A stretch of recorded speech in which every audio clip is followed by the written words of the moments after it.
Hey guys, what's up here? This is Zed, and in this video, let's talk about the Warriors Pistons game. Let's discuss what went down.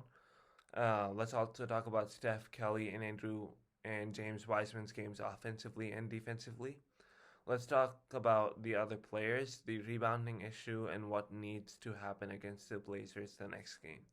And I also want to talk about the last 2 minute report against the Warriors and Bulls game. So Steph and Andrew really carried the whole night.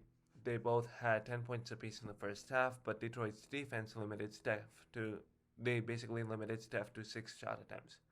So Andrew was the guy that was shooting the ball a lot more. I was really happy that he asserted himself offensively, more than what we saw the past 3 games. Now, I know he wasn't that efficient in the first half, but it's good to see that he asserted himself. Steph got in a rhythm in the third quarter, even dropping in like a deep one from 30 feet. Him and Andrew really helped the team get out of that deficit against the Pistons.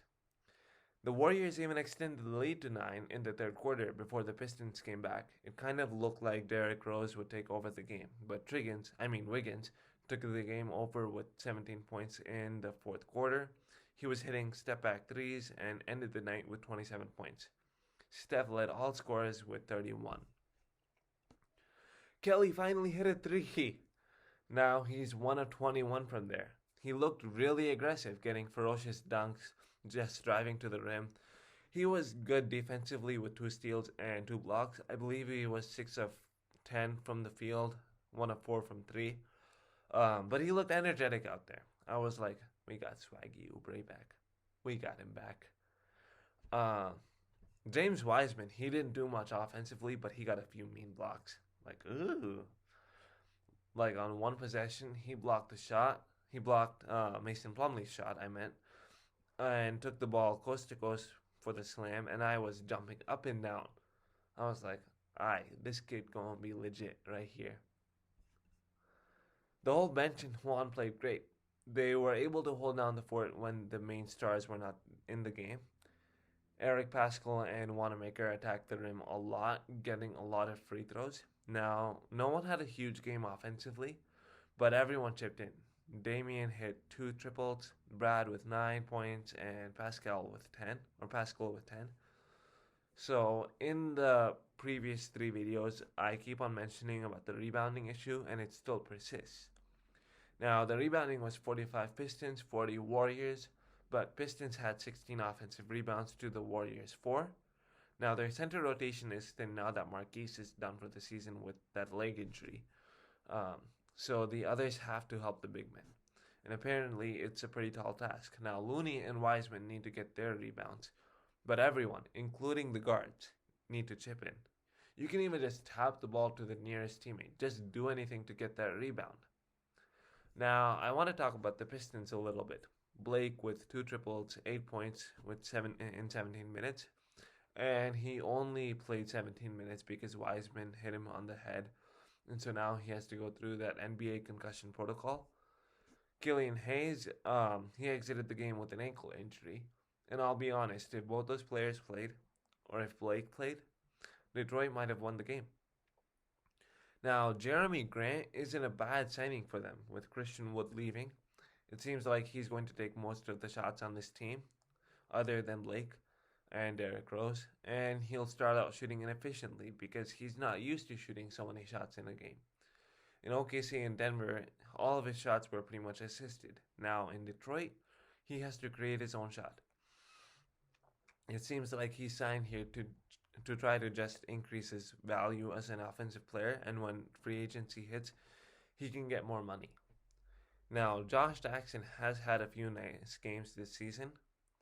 Maybe he can grow. He definitely needed that trip to the G League to really improve on his game, and a lot of players they need that. Some people need that trip to the G League to just get everything straight. In the long run, it really helped him. I wasn't too hot on the Mason Plumlee signing. I know he's a decent defender apart from what happened in Game 2 of the Western Conference Finals against the Lakers. But he can get you a lot of boards. He has no offensive game, which really hurts the spacing on the floor for the Pistons. He is a poor free throw shooter, and his offensive game is limited to 10 feet and below. Maybe a team like Celtics could have signed him because they don't really have a center other than Tristan Thompson, who is really undersized for a center. I thought it was going to be Derrick Rose time in the fourth quarter, especially the way that he was scoring early in the fourth quarter. He had 11 points? I was like, uh-oh, it's Rose time. The commentators kept on saying it, and I kept on being more and more nervous. Then we were down 3, and Wiggins, as you know, took over. So for the Warriors in this next game against the Trailblazers, they need to do a lot of things just to keep this game competitive. Put multiple bodies on Yusuf Nurkic and then Iskanter to really not let them get the offensive board. And they both are amazing rebounders. Second, recognize who you are guarding. If I'm guarding Dame, get up into him once he enters the half court, because if you give him even a little bit of a room, like a few centimeters, he's going to let it fly over and over. This is where I want Kelly to guard him, using that energy that he has to try to limit Dame. Now, I'm not saying that he will lock down Dame, but I think he can force Dame to exert more energy on the offensive end to try to get into a rhythm or try to get his own shots. Now, you also have to watch out for CJ, because you also give him some space and it's over. He's got a killer crossover, and he's one of the lethal mid-range scorers in the league. Now, this assignment should be for Andrew.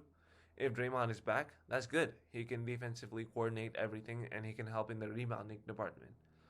I think we'll see him help Kelly and Andrew a lot. Now, he won't do everything, or he won't be able to fix all of their mistakes, but he will help them fix some of the mistakes. Now, as for James Wiseman, he has to be fearless. Stay in the paint, protect it. Don't care if you pick up a foul or two. Of course, don't try to be in foul trouble. But we need the fearless Wiseman. He can maybe run the pick and pop offensively or the pick and roll with Steph on the offensive end, and he can try to limit Yusuf and Enes to to basically only a few points and not a lot of rebounds. It'll be an entertaining game, but the Warriors do have a tall task. They have to do everything right to try and win this game.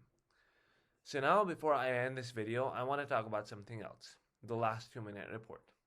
So from what I saw in that report for the Warriors-Bulls game, it seems like the refs missed 2 crucial calls. One should have been for Damian Lee, and when he was inbounding the ball, he took longer than 5 seconds, which should have resulted in a 5-second violation for not inbounding the ball.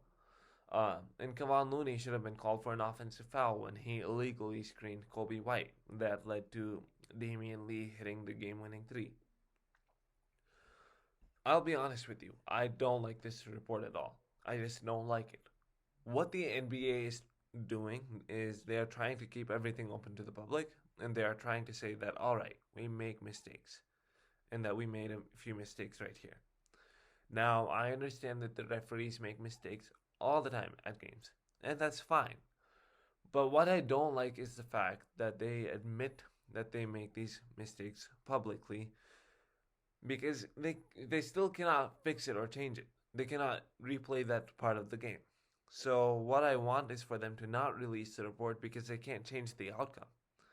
Refs will make mistakes that may seem it favors one team or the other, but their mistakes should not be shown publicly, so that we don't feel that guilt as fans that